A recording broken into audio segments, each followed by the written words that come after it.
Hey everyone, Emerge here, and this is part 2 of my Combo Trap Rogue build guide. If you happen to check out my last video, I've made significant changes since then, so definitely check out this one. Let me know what you think in the comments below. Like I said, I made a lot of changes to it. I've added in a lot of different aspects. I've restructured my Paragon board, and overall, I just think the build is really coming together. There's a lot of different kind of variations that you could play with this build, so feel free to kind of experiment yourself. I just really love ComboPoints. I think it's one of the underestimated passives that we have. And yeah, let's just get into it. Let's get into what I'm building around. Okay, so first things first is I'm going to talk about the itemization changes that I made from my last video until now. And one of those key changes is I actually dropped condemnation overall. And the main reason I've done this is because I felt like the attributes that you could find from a standard one-hander just simply outweigh the aspect that you would find on condemnation. The vulnerable damage, the critical strike damage, the closer core. I just think these are too good to pass over. So I went ahead and dropped that. I picked up the rapid aspect. You could possibly pick up some other ones. The reason why I'm running rapid aspect is because ComboPoints generates off of basic skill attacks. So the faster that I'm attacking, the faster that I'm generating basic ComboPoints. The other changes that I've made is I actually went ahead and went back and switched out Manglers to my Helm.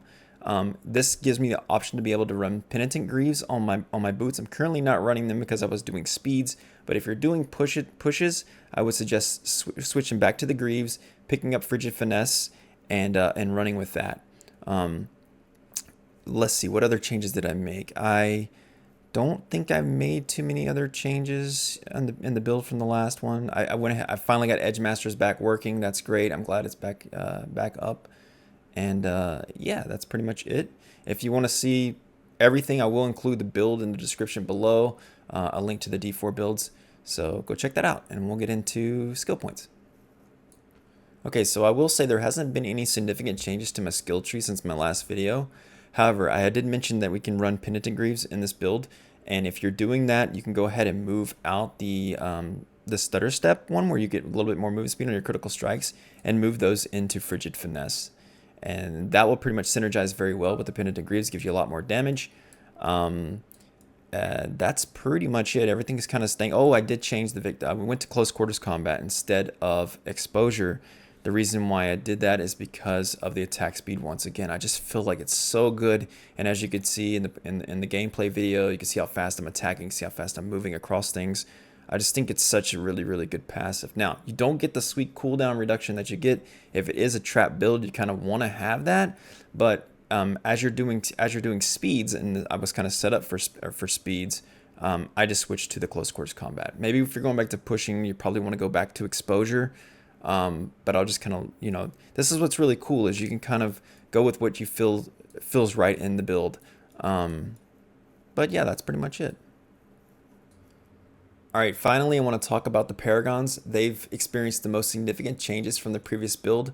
I'm now using 6 boards, 6 glyphs, 5 of them actually have bonuses to them. And yeah, let's just get into it. The first 2 are pretty much the same, but from there everything's kind of changed a little bit. So I start out going to the right side, we pick up Prime, we go ahead and insert Closer, we pick up Lawless, Skillful, going into Deadly Ambush. You can see that we picked up, we place in Diminish, we pick up Engineering, Cunning, the Legendary No, Deadly Ambush, also Trapper, exit to the right side. This is where I variate a lot, and I really like Devious here.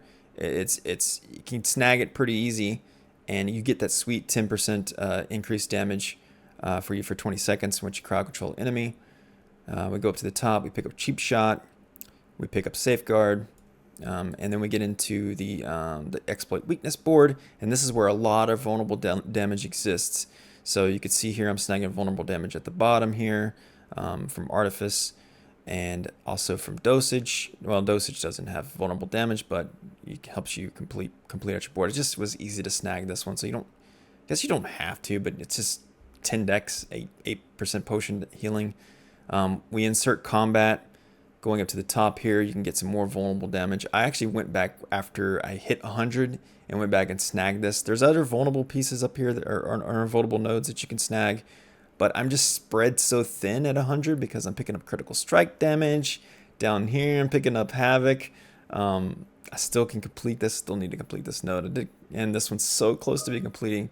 But yeah, we exit the right side. We don't actually get the no witness, but this is where the exploit board is. You can see that I'm 49 out of 25. I think there's just 1 or 2 more in there.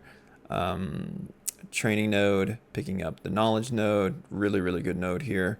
Exit to the bottom, and this is where I pick up chip, or I insert chip. And I don't really see many people running chip, but I think chip's really, really good for this particular build because we are doing physical damage with our twisted blades. And it's just a really, really good glyph to have.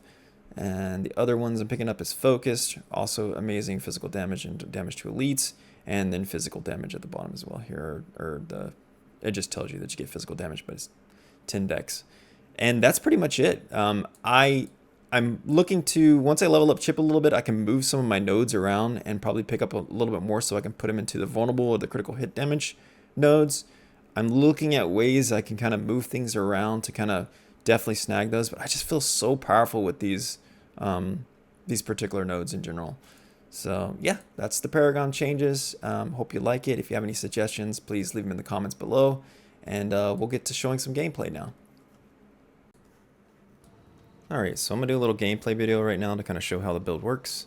Currently just running through the blind burrows, and yeah, so basically you'll see that I proc vulnerable still even pretty well even without the blast trapper, and I just find like the goal is to kind of just keep those combo points coming. You see how much attack speed that I have right now, and this build is all attack speed. In fact, like, you know, I don't have a really good Ashara dagger, but I might even consider running that potentially over my smiting. But you can see here, you know, it just shreds, man. It's so fun to play too. It's very rewarding, and can be super quick to clear things as well. And like I said, I mean, if you want to drop the trap, you possibly could, but there's just so much value at a trap. It's really hard to drop it right now for me. I kind of do want to play with some imbuements, just switching back to the imbuements and dropping the trap. And I may do that. But yeah, this is pretty much the build. I think it's still just crazy how much vulnerable still, you know, stays stacked. That's with the exploit glyph and then puncture. But yeah, some of these packs just get, you know, destroyed. And I'm level 100 right now, so it's kind of a wasted ult. Place the trap down. Straight through. Yeah. That's pretty much it. Alright, and so my final thoughts on the combo trap rogue is that it's a great spec to play. I will be switching up my specialization soon, so this is probably the last video that I will make. But you don't even have to really run traps here if you want to. You probably could pick up imbuements and play with combo points. I do think that combo points is a little underestimated right now. There's a lot of damage output that can happen from them. And I think there's a lot of builds that potentially can arise from combo points. So yeah, definitely go out there. Again, leave some comments below if you have any questions about the build. If you have any suggestions, I'd appreciate it. And yeah, you can check me out on Twitch. I stream every once in a while. It's twitch.tv emerge. And yeah, take care. I spend my days playing video games. Don't care if you think it's all love.